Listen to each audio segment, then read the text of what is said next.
মুনাফিকের স্থান কোথায় বলেন তো দেখি? কোথায়?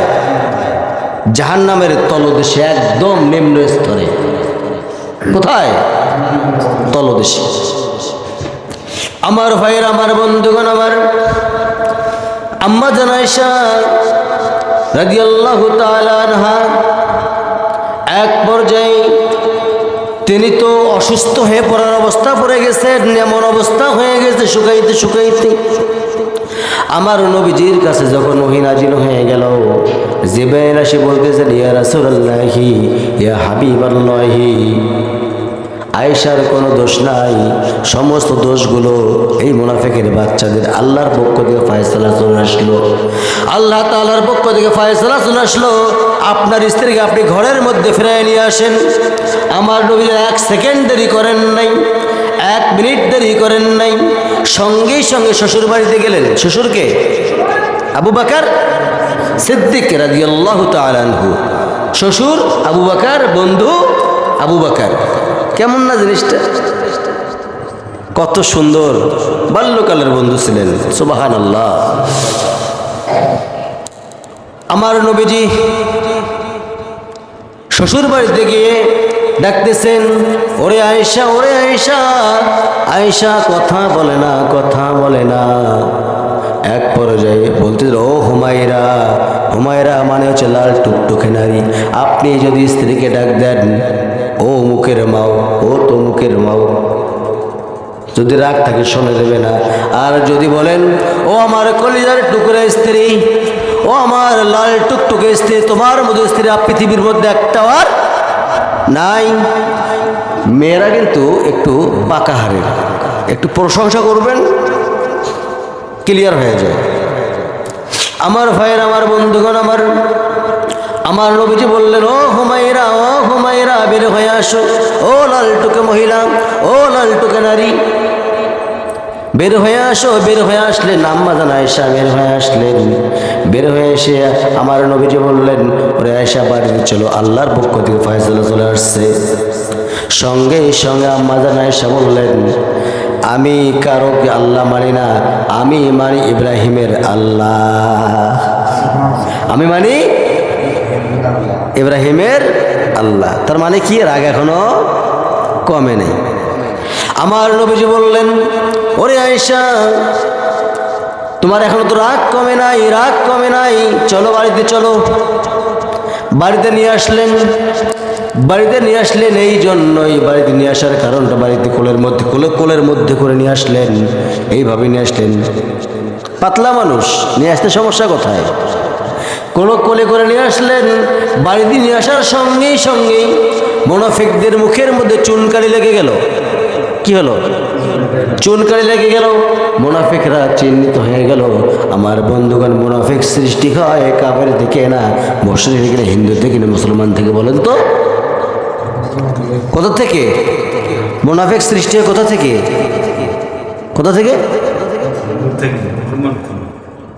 এতদিনে কি শিখলেন আপনারা?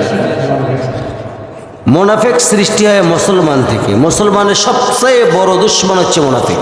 ইসলামের সবচেয়ে বড় দুশমন এই মুনাফিক। কারণ মুনাফিক কথা দিয়ে কথা রাখতে পারে না, কথায় কথায় মিথ্যা কথা বলবে, ঝগড়াঝাটি করবে। ওর কাজে এইটা, এখানকার কথা ওখানে লাগাবে, ওখানকার কথা ওইখানে লাগাবে, ওর কাজে এইটা। আর স্থান কোথায়? জাহান্নামের তলদেশ। আমি আয়াত তেলাওয়াত করবো কখন? আয়াত তেলাওয়াত করে ব্যাখ্যা দিতে হয়। আমার ভাইয়েরা, যখন এই মুনাফিকদের মুখের মধ্যে চুনকালি লেগে গেল, আজকেও কিছু মুনাফিক আছে আমার বন্ধুগণ, দেখেন মুনাফিক তখন আর কথা বলে না। রাসূলুল্লাহ সাল্লাল্লাহু আলাইহি ওয়াসাল্লামের সামনে যায়, কিন্তু চোখের দিকে তাকায় আর কথা বলতে পারে না। বিশ্বনবী মুহাম্মদুর রাসূলুল্লাহ চিহ্নিত করে ফেললেন এইভাবে। আমার বন্ধুগণ, আমার ভাইরা, আমার এই সমস্ত চরিত্রের মানুষগুলোকে আপনি চিহ্নিত করে রাখবেন, তাদের সঙ্গে মিশবেন না। বর্তমান সময় এমনও কিছু লোক আছে, সেই লোকগুলো মুনাফিকের চরিত্রের মধ্যে পড়ে যায়, কথা বলে না, কথা বলে না, আপনার সামনে কোনো কথা বলবে না। এই কথাগুলো বলবে যে কথাগুলো বলার প্রয়োজন ছিল, সেই কথাগুলো আপনার সামনে বলবে না। ওই কথাগুলো সরাসরি অন্য জায়গার মধ্যে গোপনে গোপনে আপনার অপপ্রচার চালাইতে থাকবে। আসে না নাই? আমার ভাইয়েরা, আপনাদের হাতে পায়ে ধরে বলি আমি একটা কথাই বলবো, যা বলবেন সামনাসামনি বলবেন, ওই কথাটা বাইরে কখনো আপনি বলার চেষ্টা করবেন না। তার কারণ মুনাফিকের স্থান কোথায় দেখেন, আল্লাহ রাব্বুল আলামিন স্পষ্ট দলিল দিয়েছেন, ওয়ালা তুসাল্লি আলা আহাদিম মিনহুম মাতা আবাদাহু ওয়ালা তাকুম আলা কবরি। জোরে বলি আল্লাহু আকবার। আর আগামীতে এই সমস্ত মুনাফিক যদি মারা যায়, তুমি তার জানাজার নামাজও কখনো পড়বে না, তার কবরের পাশেও তুমি দাঁড়াবে না। কথাটা কার? জোরে নাকি মোল্লার? মোল্লার, এই মোল্লার কথা। ভাই, এই মুনাফিক স্টেপ যদি শেষ করার মানে স্টেপ তো শেষ হবে না। মুনাফিকের স্থান কত ভয়ঙ্কর। ইদানিং আমি মুনাফিকের স্টেপটা ধরার উদ্দেশ্য হলো আমাদের সতর্ক হওয়ার প্রয়োজন আছে না নাই বলেন তো? আচ্ছা, আমি দুই একটা কথা বলে শেষ করে দিচ্ছি, কারণ সময় তো হাতে নেই। আপনারা আসেন অনেক আগে ভাগে, বুঝলেন না? ভেজাল হচ্ছে এই জায়গায়। আমাকে একটা দিন আসা লাগবে 1:28:29, ঠিক আছে না? বয়ানও চলবে, খুতবাও চলবে। এই ধরনের মুনাফিকগুলোর দৃষ্টিকোণ থেকে আমি যেটা বলতে যাচ্ছি, যদি কারো কিছু দেখে হিংসা করে, আছে না নাই? দেখবেন মুনাফিকের চরিত্র আরও একটা বের হয়, হিংসা। কি কারণে হিংসা? নিজেরটা আপনি মনে করেন, আপনি আমার কাছ থেকে 500 টাকা নিয়েছেন, আপনি আমার কাছ থেকে 500 টাকা নিয়েছেন, আমি ওই 500 টাকা আপনার কাছে বারবার চাই। আমি যে আপনার কাছ থেকে 2-3 হাজার টাকা পাই, সেই হিসাব আপনার কাছে নাই, আছে না নাই? নাই, ওটা আপনার মনে নেই। এমন লোক আছে না নাই? আপনি আমার কাছ থেকে 500 টাকা পান, উদাহরণ দিচ্ছি আমি, আপনি আমার কাছ থেকে মাত্র 500 টাকা পান, অথবা 1000 পান, অথবা 1300 টাকা পান, অথবা 1350 টাকা পান, ঠিক কিনা?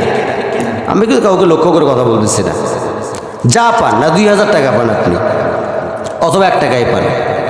তো এই 2000 টাকা পান আপনি, আমি যে আপনার কাছ থেকে তার থেকে 6 ডাবল টাকা পাই, সে চিন্তা আপনি করবেন না? তাহলে আপনারটা নিয়ে আপনি চিন্তা করতেছেন।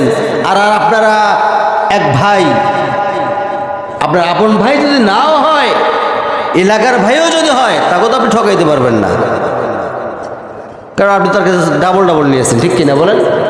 ডাবল নিয়েছেন, তার হক ফিরে দিতে হবে, ঠিক কিনা?